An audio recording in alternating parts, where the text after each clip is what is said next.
Salut tout le monde. Très incroyable. Aujourd'hui, les journalistes français viennent de dévoiler que la France, l'Ukraine ont participé les attaques contre Kati et Bamako le 25 avril passé. Que Dieu protège l'AES.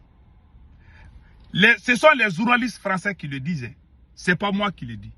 Que la France était dedans.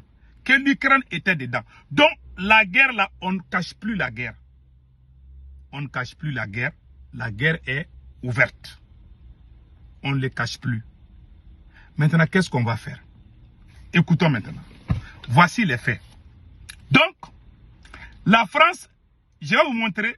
Et puis ils disent qu'ils vont aller, quand ils vont finir avec le Mali, ils vont aller attaquer le Burkina et le Niger. Le conseil que je donne à tous les pays de l'AES, la guerre de communication ne va rien résoudre. Achetons les armes, faisons des recrutements. Parce que la France ne cache plus. Hein. Tous les pays qui nous combattent là, ils ne cachent plus. C'est devenu œil pour œil, dent pour dent. Je vous laisse écouter et restons vigilants. Navarro, journaliste et ancien rédacteur en chef de RFI. Au départ, un mensonge d'État. Nous sommes en janvier 2013 et le président de l'époque, François Hollande, qui vient d'être élu un an avant, lance l'opération Serval, qui va devenir ensuite l'opération Barkhane. Et il dit aux Français, les djihadistes allaient s'emparer de Bamako. C'est, selon moi, un mensonge et un mensonge d'État. Les djihadistes n'avaient aucun intérêt à prendre une capitale qui leur est hostile. c'est difficile à tenir. Oui, c'est impossible à tenir sur le long terme. Et deuxièmement, parce que les djihadistes avaient un autre but de guerre lorsqu'ils sont passés à l'offensive et qu'ils ont été arrêtés par les parachutistes français. C'était la piste de l'aérodrome de Sévaré. Alors là, oui, ça, ils la voulaient et leur ambition était probablement de couper le Mali en deux et de créer un État dans le nord du Mali avec des alliés de fait. La France a été chassée par les trois pays de l'AIS, mais elle n'est pas allée loin. Elle continue de tirer les ficelles. Révélation fracassante du journaliste français, la France, via des Ukrainiens francophones, est bien derrière les attaques terroristes qui ont visé plusieurs villes maliennes le 25 avril dernier. On a appris que l'opération coordonnée menée par les djihadistes contre le Mali, et qui, moi, m'a rappelé une autre opération en 2002, celle des rebelles qui avaient attaqué la Côte d'Ivoire avec plusieurs foyers en même temps. Eh bien, cette opération, elle a été coordonnée par des supplétifs ukrainiens francophones qui ont aidé ces gens-là avec l'assentiment. C'est bon. Vous avez tous entendu maintenant. Ça, c'est pas quelque chose c'est pas quelque chose qui doit nous surprendre. Combien de fois on vous a dit ça? Maintenant, la guerre de communication là, nous avons gagné. Ce sont les journalistes français. Ce sont les journalistes français vivant en France qui sont en train de dévoiler les complots de la France contre les pays de l'AES. Si c'était des journalistes maliens ou burkinabés qui sortaient pour critiquer un petit peu les présidents, que ce soit Assimi Goïta ou capitaine Ibé, on va l'emprisonner. On va dire qu'il est contre le pays. Pourtant, la France est en train de voler nos ressources là. Ce n'est pas pour mettre dans la poche du président français. C'est pour le peuple, c'est pour l'intérêt de la nation française. Mais il y a des habitants de cette même nation qui critiquent cette politique. Mais vous êtes parfait. On ne peut pas vous critiquer. Quand on dit seulement que Assimi Goïta a fait ça là, c'est pas bon, prison directe. Capitaine Ibé a fait ça là, c'est pas bon, prison directe. Voilà ce qui se passe. Vous voyez l'importance de la démocratie. Vous avez bénéficié si vous voyez que cette révolution a réussi au Mali et au Burkina là, hein, c'est grâce aux journalistes français. J'ai toutes les preuves que je vais vous montrer aujourd'hui. Nous sommes le père fondateur de cette révolution. Mais nous avons été trahis par les militaires. On a tout fait pour qu'on soit du côté de la France. C'est-à-dire que on nous a, comment on appelle là, on nous a dénigré. Cela ne va jamais changer ma position. Nous, c'est nous qui avons lancé la première balle de cette révolution. La première marche, c'est nous qui avons organisé. Personne ne peut changer l'histoire. Parce qu'en AES, là, c'est le mensonge qui a pris le dessus de la vérité. Je vais vous montrer une chose. La France, les journalistes français, j'ai fait une vidéo il y a plus de 10 ans. Voici comment les journalistes français nous ont aidés à comprendre le complot de la France. Ça, c'était en 2013. Cette vidéo-là, personne ne savait ça. C'est à travers les journalistes français. Si les journalistes, même hier, il y a certains éléments de l'armée malienne qui ont ripé. Il y a certains éléments de l'armée malienne qui ont ripé 5 civils peuls. Quand ils disent ça là, ils vont t'emprisonner au Mali. Mais quand les Américains ont fait ça en Afghanistan, il y a des journalistes américains qui ont montré ça, que l'Amérique est en train de faire ça là-bas. Mais quand on fait ça chez nous au Mali, on va t'insulter, on va te dire, on va te traiter de toutes les sauces. Vous-même, vous avez la conscience. Asseyez-vous. Vous avez montré les journalistes français qui ont critiqué la France. Vous avez montré ça sur tous les médias maliens, burkinabés. Vous avez montré ça à la télévision partout. N'est-ce pas? Pourtant, ce sont les Français, ce sont les journalistes français qui parlent. Vous dites que les médias français, là, ce sont les journalistes de RFI comme ça qui parlent. Vous êtes très contents parce que ça vous arrange. Vous dites que vous ne voulez plus écouter la France. Mais quand ça vous arrange, vous montrez ça à vos télés. Ils ont même montré, même quand Jeune Afrique a fait des reportages sur AES, ils ont montré ça à la télé malienne. Ils ont dit qu'ils ne veulent plus regarder Jeune Afrique. Mais quand ça les arrange, vous montrez. C'est-à-dire, vous prenez les gens comme qui? Tu dis que tu n'aimes pas quelqu'un. Tu dis que toi, tu n'aimes pas poulet. Mais quand on te donne une sauce de poulet, toi, tu goûtes ça. Mais vous n'êtes pas dans la révolution. Vous dites que vous ne voulez plus la démocratie occidentale. N'est-ce pas? Ok, laissons la démocratie occidentale. Prenons la charte de Kouroukan-Fouga. Dans la charte de Kouroukan-Fouga, un leader ne doit pas mentir. On ne doit jamais mentir. On ne doit jamais tricher. Vous n'avez pas ces caractères aussi. Vous ne pouvez pas prendre ça. Parce que ça, là, même la démocratie française, là, vous arrange plus que la charte de Kouroukan-Fouga. Parce que dans la charte de Kouroukan-Fouga, là, tu ne dois pas mentir. Tu dois jurer que tu ne vas jamais mentir. Tu dois être strict. Mais vous ne pouvez pas. Vous n'êtes ni français ni africain. Parce que vous n'êtes, on ne va même pas, vous dites que vous avez rejeté ce que la démocratie française. Ok, moi je suis d'accord. Mais allons-y prendre la charte de Kouroukan-Fouga. Allons-y faire ce que nos ancêtres faisaient. Vous ne pouvez pas faire ça aussi. Donc vous êtes des manipulateurs. Et regardez ça, ce que je vais vous montrer là. Je vais vous montrer le deuxième film là. Vous allez comprendre tout de suite. Mais c'est un mouvement sulfureux. Oui, ils ont été proches des djihadistes. Ils recrutent des enfants soldats selon l'ONU. Mais la France va accepter l'aide proposée par le MNLA, sans le dire officiellement à ce moment-là, au titre d'un vieux dicton, les ennemis de mes ennemis sont mes amis. Le MNLA propose d'aider les Français. Mais il pose une condition. L'armée malienne ne doit pas entrer dans Kidal. Les Français doivent venir seuls. À l'ambassade à Bamako, Christian Rouillet est catégorique. Il ne faut pas se compromettre avec les rebelles Touaregs. Pour nous, la principale menace est AQMI et la mouvance djihadiste. Et pour les Maliens, c'est le MNLA qui est la première menace. Pourquoi? Parce que c'est le MNLA qui a lancé l'offensive et c'est le MNLA qui conteste l'unité du Mali. Donc c'est ce que j'essaye d'expliquer à Paris en disant attention, il faut éviter de se compromettre avec le MNLA. Mais le Quai d'Orsay passe outre les recommandations de l'ambassadeur. Les choses ne peuvent pas toujours être d'une limpidité absolue. Bon,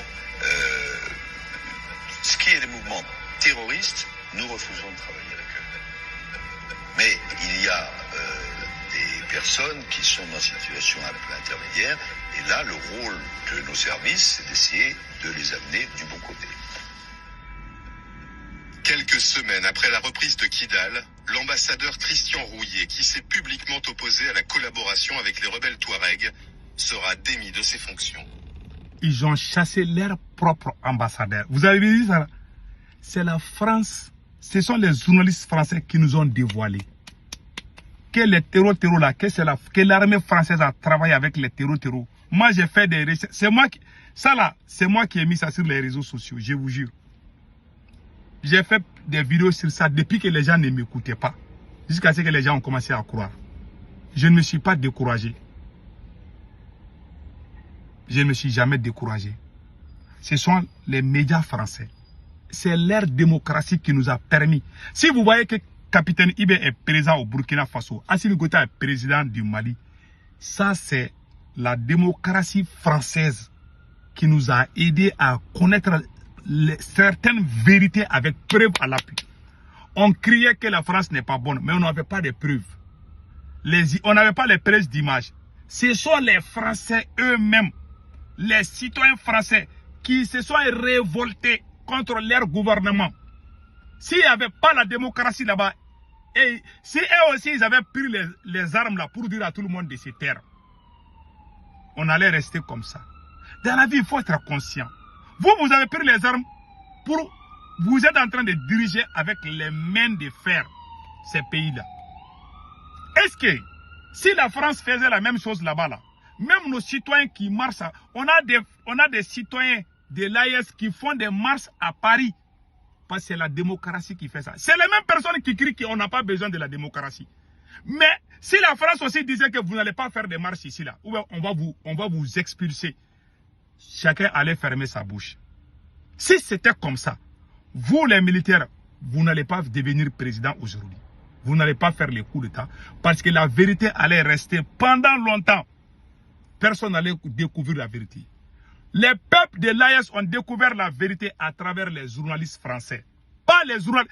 Toutes les preuves que je vous ai montrées là, ce n'étaient pas des journalistes camerounais, ni des journalistes maliens, ni des journalistes burkinabés, mais des journalistes français, des citoyens français nés en France, grandis en France, qui sont sortis dire que ce que la France fait là, c'est pas bon. Mais vous là, quand vous faites une petite erreur, quelqu'un dit seulement là, vous avez envie de manger la personne. Il faut aller réfléchir. Dans la vie, il faut être conscient. Quand on n'est pas conscient, on ne va jamais réussir. Vous dites que vous n'avez pas besoin de la démocratie occidentale, n'est-ce pas? Mais c'est cette démocratie qui a permis à nous, les peuples de l'AES, de connaître la vérité. Si eux aussi, ils avaient caché la vérité, on allait savoir comment. Parce qu'il y a la liberté d'expression en France. Il y a la démocratie en France. La France s'est cachée pour aller voler nos ressources. Ce sont les journalistes français qui nous ont dit ça. Mais vous qui êtes au pouvoir avec des armes, une petite erreur, quand quelqu'un se lève pour dire ça, vous arrêtez la personne, vous les mettez en prison. Et les voyous qui se lèvent pour vous soutenir dans ça, ce sont ces mêmes voyous qui sont dans les pays occidentaux où eux-mêmes, on les autorise à marcher, à critiquer les présidents de ces pays-là. Mais nos présidents-là, qui critiquent, tu es l'ennemi de la nation. Vous-même, allez-y dormir et puis réfléchir. Si Capitaine Ibe est présent aujourd'hui, c'est grâce à la démocratie française. Si les journalistes français ne nous avaient pas montré les preuves, personne n'allait croire que la France est contre nous. Quand je disais que la France est contre nous, les gens me posaient la question, où sont les preuves? Je réfléchissais, je parlais, je dis, toi tu parles par là, tu n'as aucune preuve. Mais quand j'ai commencé à montrer ce que les journalistes français ont dit là, les gens ont commencé à croire. C'est comme ça que la révolution a commencé à l'éveil de conscience a frappé l'esprit de tous les Africains. C'est grâce aux journalistes français. Il y a des citoyens français qui sont allés au Mali, les gilets jaunes là. Les gilets jaunes sont allés au Mali avec nous. Je pense que je dois avoir la photo. Moi, j'ai fait des marches à Bamako avec des citoyens français. Les gilets jaunes là, ils sont partis au Mali à Bamako. On a fait des marches ensemble. En 2021, en février 2021, les gilets jaunes sont partis à Bamako. Nous avons marché ensemble. Voilà. Je pense que j'ai la photo là, ici. Là. Je vais vous montrer la photo là. Ça s'est fait en février 2000. Voilà. Entre janvier et février 2021. J'ai la photo là que je vais vous montrer tout de suite. Voilà. C'était on appelle ça les gilets jaunes. Voilà. On les appelle les gilets jaunes. Je pense que j'ai la photo là ici. Patientez-vous. Voilà. J'ai pris des photos avec eux là-bas. Voilà. Les gilets jaunes là, on est parti. On a fait la marche ensemble là, en 2021. Quand les Assimi Goïta ont fait le premier coup d'état là, moi je suis parti au Mali. On a fait des marches avec des gilets jaunes. Des citoyens français qui sont allés au Mali nous accompagner. C'est la démocratie qui fait ça. C'est la démocratie qui fait ça. Voilà. Parce qu'ils aiment leur pays. Mais si un Malien quitte au Mali pour aller marcher en France contre le Mali, ils vont lui traiter de tous les noms. Mais pourtant, il y a des citoyens français qui ont quitté la France pour venir au Mali marcher contre leur propre pays parce que leur pays n'était pas correct avec le Mali. Nous avons fait ça ici, au Mali là-bas. Là. Donc moi-même, j'ai même pris des photos avec les gilets jaunes, mais je m'excuse, je n'ai pas préparé ce côté-là, mais je vais vous montrer ça pour que vous sachiez. Voilà. Il y a des gens qui disent, oh non, c'est des blancs, il ne faut pas les croire, mais on a fait ça. Moi, je suis en contact avec eux. Ils sont à Paris là-bas, en France là-bas. Nous avons marché ensemble au Mali. Nous avons fait des marches à Bamako là-bas. Là. Je pense que j'ai la photo là. Je ne sais pas où j'ai mis la photo là. Voilà. On a pris des photos ensemble. Voilà. C'était en février. Il y a en février 2021. Entre janvier et février. C'est entre janvier et février 2021. On a pris des photos là, mais je ne vois pas ma photo là, ici là. Attendez là. Je pense que j'ai la photo. J'ai la photo là. Malheureusement, quand je faisais la vidéo, je n'avais pas préparé ce côté-là, quoi. Donc, entre-temps, quand je me suis rappelé, j'ai dit, ah, je vais vous montrer cette photo-là. Voilà. Malheureusement, je m'excuse. Hein. J'aurais dû préparer ça là et puis vous montrer. Comme d'habitude, quand j'ai fait des vidéos, je prépare les trucs et puis je montre. Mais subitement, je me suis juste rappelé et puis j'ai dit que, ah, attendez, je vais vous montrer cette photo-là. C'était des gilets jaunes. Nous sommes partis là-bas ensemble. Voilà. Franchement, je ne vois pas la photo là ici. Voilà. Je ne vois pas la photo là ici. Malheureusement. Sinon, on a pris les photos ensemble à Bamako là-bas. Voilà. Ces gilets jaunes. Voilà. Voilà la photo ici. Ça, c'est moi ici avec les gilets jaunes. Vous voyez cette photo là? Ça, c'est pris au Mali comme ça. Hein. Voilà. On a voyagé même. Moi, j'ai pris Air France ensemble. On a voyagé même dans les mêmes avions. Vous voyez ça là? C'est des citoyens français qui sont partis au Mali hein, nous accompagner dans notre combat.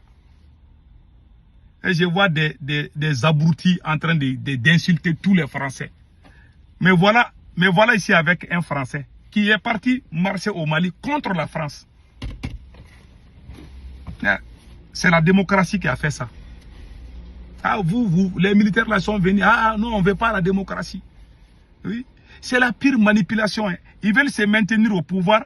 Ils veulent empêcher les gens de parler. Parce qu'ils savent qu'ils ont des petits défauts là. Ils veulent empêcher. Ça ne marche pas où? Parce que tôt ou tard, les gens vont parler. Moi, je déteste ce genre de choses-là. Quand j'ai vu qu'on est en train de faire ça au Mali, au Burkina, j'ai commencé à réfléchir là. Mais ces gens-là veulent nous amener où? Vous pensez qu'on est dans les années 1800 ou 1700 là? Ah, ça c'est fini, quoi. Ça marche pas. Laissez les gens parler. Laissez les gens parler. Je ne dis pas que ceux qui vont défendre les terroristes là, il y a des apatrides, je suis d'accord. Il y a des gens qui défendent les terroristes, ça, je ne suis pas d'accord. Mais laissez les gens au moins s'exprimer ce qu'ils veulent. Tant que vous ne faites pas ça, vous n'allez pas réussir ce combat. Alors, vous avez vu maintenant, la France a montré ça. Ce que vous avez montré à la télé là, ça existait déjà. Donc, ce combat-là, tout le monde connaît qui est derrière ces terroristes là. Vous allez acheter des armes, vous allez combattre ces terroristes. Parler là, ça ne va pas libérer nos pays. Si vous restez les bras courageux, même si vous partez porter plainte,